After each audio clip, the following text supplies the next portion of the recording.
Question 3. Quel est le rang de f? Là, vous avez le choix le plus facile, hein, puisque on a déjà la dimension de l'image et on sait la définition.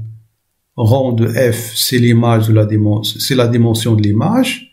Et donc, rang de f, c'est la dimension de l'image. Et ici, c'est égal à 2, donc c'est 2. Si on vous donne pas cette question, c'est-à-dire on vous a pas demandé le noyau ni l'image, et on vous a demandé de dire c'est quoi le rang de f, alors il faut revenir à cette matrice-là, et vous avez le rang de f, c'est égal le rang de a.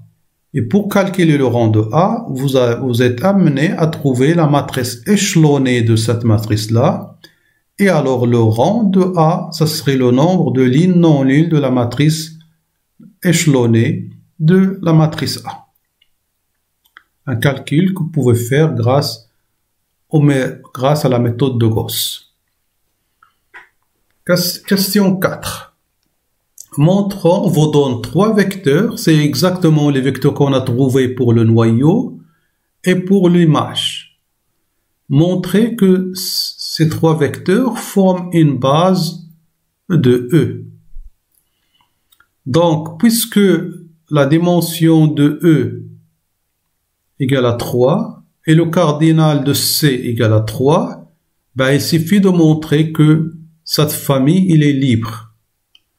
Ben, pour faire ceci, on va prendre une combinaison linéaire qui égale à 0. Et donc, ça va nous donner une 3 équations. La première, c'est x plus y plus z égale à 0. La deuxième, c'est x plus y égale à 0. La deuxième, c'est 2x plus y plus z égale à 0. Ben, si on met la deuxième équation dans la première équation, ça reste z égale à 0.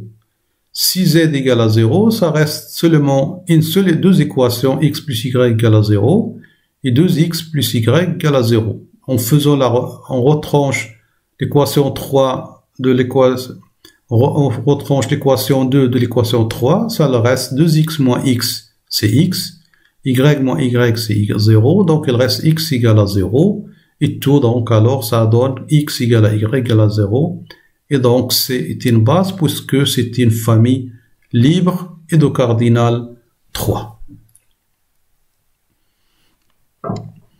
Maintenant, la matrice de passage de B à C. Donc, la matrice de passage de B à C, il suffit de mettre les coordonnées de la nouvelle base dans l'ancienne base.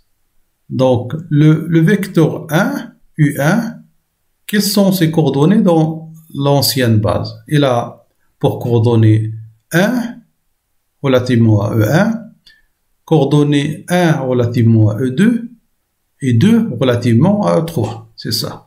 Donc, il a E1 par rapport à A1, il a 1 par rapport à E1, 1 par rapport à E2 et 2 par rapport à E3. La même chose. Le vecteur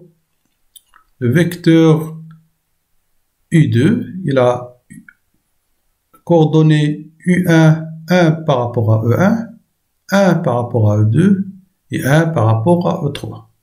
C'est ça. Et le vecteur 3, c'est coordonnées par rapport à E1, c'est 1, par rapport à E2, c'est 0, et par rapport à E3, c'est 1. Et ça nous donne cette matrice-là. Et c'est la matrice de passage de B à C. De B à C. De l'ancienne base B à la nouvelle base C.